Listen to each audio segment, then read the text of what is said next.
Hello everyone, my name is CM Mukandar Beniwal and आज की इस वीडियो के अंदर हम डिस्कस करने वाले हैं कि बजट 2023 के अंदर इनकम टैक्स के अंदर क्या क्या चेंजेस हुए हैं। आपको कौन सा टैक्स रिजीम फॉलो करना चाहिए, आपको पुराना टैक्स रिजीम फॉलो करना चाहिए या फिर आपको नया टैक्स रिजीम ऑप्ट करना चाहिए, वो सब हम इस वीडियो के अंदर डिस्कस करने वाले हैं विद एन एग्जाम्पल। तो ज्यादा टाइम ना वेस्ट करते हुए चलिए हम सीधा काम की बात करते हैं। नया टैक्स रिजीम समझने से पहले आपको ये पता होना चाहिए कि अभी इंडिया के अंदर कौन कौन से टैक्स स्लैब रेट्स चल रहे हैं। सो अभी इंडिया के अंदर दो टैक्स स्लैब रेट है, जो कि एक पुराना टैक्स रेट है जो कि काफी टाइम से चलता आ रहा है, जो हम सबको पता है कि 2.5 लाख तक कोई टैक्स नहीं है। 2.5 से 5 के बीच में आपको 5%, 5 से 10 आपको 20% एंड 10 लाख से ऊपर आपको 30%। और एक और जो नया टैक्स रिजिम गवर्नमेंट लेके आई थी फाइनेंस एक्ट 2020 के अंदर कि 2.5 लाख तक कोई टैक्स नहीं, 2.5 से 5 5%, 5 से 7.5 10%, 7.5 से 10 लाख तक 15%, जो कि 10 से 12.5 आपको 20% एंड 12.5 से 15 आपको 25% एंड 15 लाख से ऊपर आपको 30% टैक्स देना था। बट इस फाइनेंस एक्ट के अंदर गवर्नमेंट एक और नया टैक्स रिजिम लेके आए जिसको मैंने नाम दिया है न्यू टैक्स रिजिम, जो कि बल्कि कुछ भी नहीं है, जो सिंपली जो फाइनेंस एक्ट 2020 के अंदर न्यू टैक्स रिजिम लेके आए थे उन लोगों ने इसी को मॉडिफाई कर दिया है। एंड उन्होंने जो नया टैक्स रेट वो लेके आए वो है कि 3 लाख रुपए तक आपको कोई टैक्स नहीं देना है।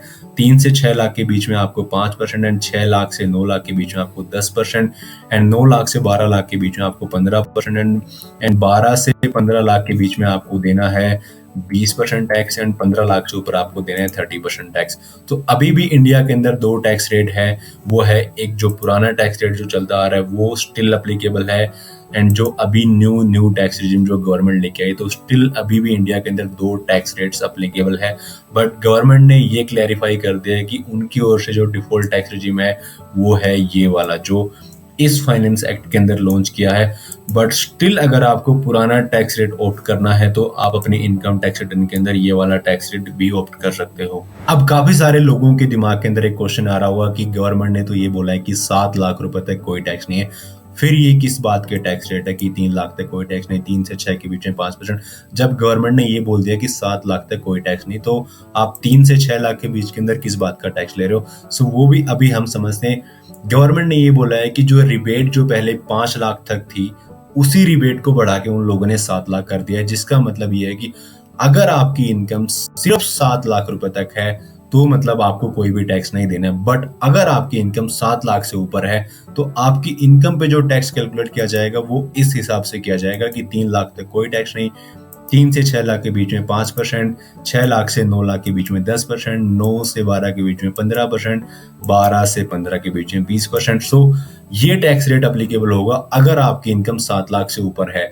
मतलब सीधी सीधी भाषा के अंदर बात करें तो 7 लाख तक कोई टैक्स नहीं है। 7 से ऊपर जो अगर आपकी 5 रुपए भी इनकम बढ़ जाती है, जैसे 7,05,000 भी हो जाती है, तो टैक्स जो कैलकुलेट किया जाएगा वो इस हिसाब से किया जाएगा, ना कि सीधा डायरेक्टली 7 लाख से ऊपर। सो अभी हम एक एग्जांपल से समझते हैं कि आपको कौन सा टैक्स रेट ऑप्ट करना चाहिए, कौन सा टैक्स रेट आपके लिए बेनिफिशियल है, नए टैक्स रेट के अंदर आपको क्या क्या मिलने वाला है, पुराने टैक्स रेट के अंदर क्या क्या था।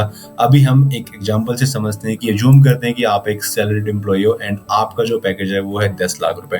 तो अगर हम पुराने टैक्स रेट की बात करें जो अभी भी इंडिया के अंदर अप्लीकेबल है, ये ऊपर वाला जो टैक्स रेट मैंने आपको बताया, हम ये वाले टैक्स रेट को लेके हम कैलकुलेट करते हैं कि एक बंदा जो साल के 10 लाख रुपए कमाता है उसको कितना टैक्स भरना पड़ेगा।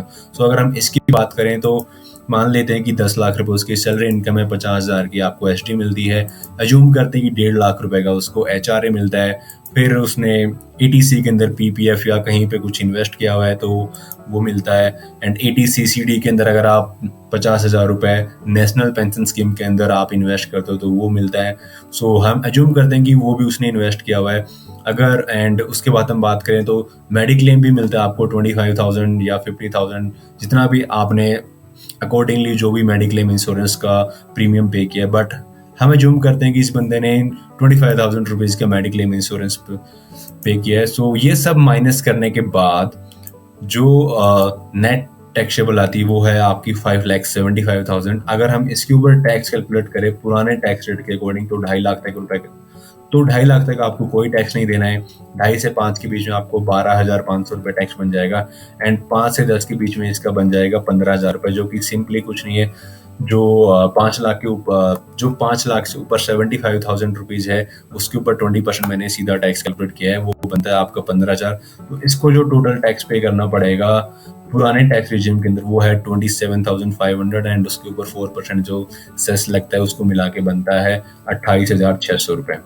तो अगर यही बंदा पुराना टैक्स रिजिम ऑप्ट करता है, सब्जेक्ट टू उसके पास ये सारे के सारे इन्वेस्टमेंट उसने कर रखी है, उसको एचआरए मिलता है जो कि मोस्टली एम्प्लॉयज को मिलता है, अगर ये सब हम अज्यूम करते हैं तो उसको टैक्स भरना पड़ेगा 28,600 अपनी 10 लाख की सैलरी के ऊपर। अभी हम बात करते हैं न्यू टैक्स रिजिम की, जो कि गवर्नमेंट फाइनेंस एक्ट 2020 के अंदर लेके आई थी, जो कि अभी चेंज हो गया है।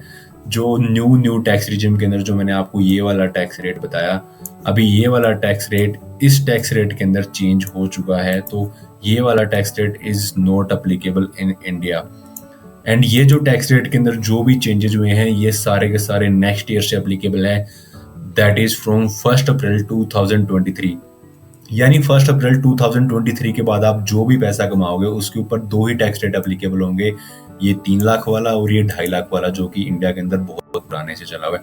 अभी हम अज्यूम करते हैं कि उसी बंदे की 10 लाख रुपए की सैलरी है, एंड वो अगर ऑप्ट करता है न्यू टैक्स रिजिम, जो कि इस फाइनेंस एक्ट के अंदर लॉन्च हुआ है, 10 लाख की जो सैलरी है।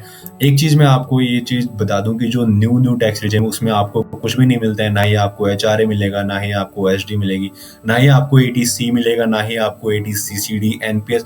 आपने कहीं भी कुछ भी इन्वेस्ट किया हुआ है, आपको कुछ भी नहीं मिलने वाला है। मतलब जितने बेनिफिट आपको पुराने टैक्स रिजीम के अंदर मिलते हैं, वो कोई बेनिफिट नहीं मिलने वाले हैं। इवन अगर आप अपने घर का कोई लोन का इंटरेस्ट पे कर रहे हैं, जो आपको 2 लाख रुपए तक का इंटरेस्ट बेनिफिट मिलता है, वो भी नहीं मिलेगा। मतलब सारे बेनिफिट्स गवर्नमेंट आपसे ले रही है अंडर न्यू टैक्स रिजीम।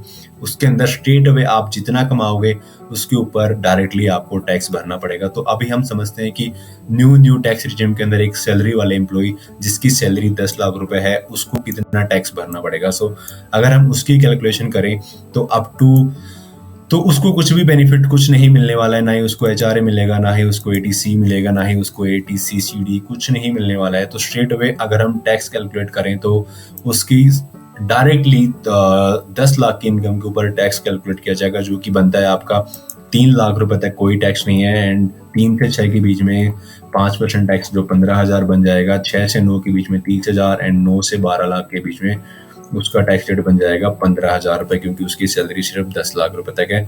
तो इसका जो टोटल टैक्स बनता है वो है 60,000, एंड उसके ऊपर सेस लग जाएगा। तो टोटल जो टैक्स उसको पे करना पड़ेगा इस साल के अंदर वो है 62,400 रुपीज। तो आप सीधा सीधा कंपेयर कर सकते हैं कि अगर आपके पास इन्वेस्टमेंट्स कुछ भी नहीं है, अगर आपके पास कोई भी इन्वेस्टमेंट नहीं है, यानी आपके पास एटीसी भी नहीं है, एटीडी भी नहीं है, तो भी आपको एचआरए वगैरह कुछ तो मिलेगा। इवन आपको 50,000 रुपए का एसडी भी मिलेगा। सो अभी भी स्टिल आपके लिए ओल्ड टैक्स रिजिम ही ज्यादा बेटर है।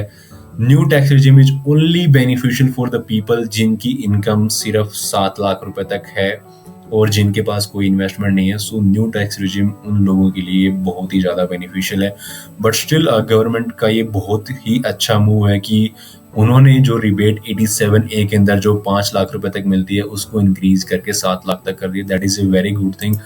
अगर हम बात करें किसी का पैकेज 20 लाख रुपए है या 15 लाख रुपए है, सो अकॉर्डिंग उस हिसाब से आप कैलकुलेशन देख सकते हो।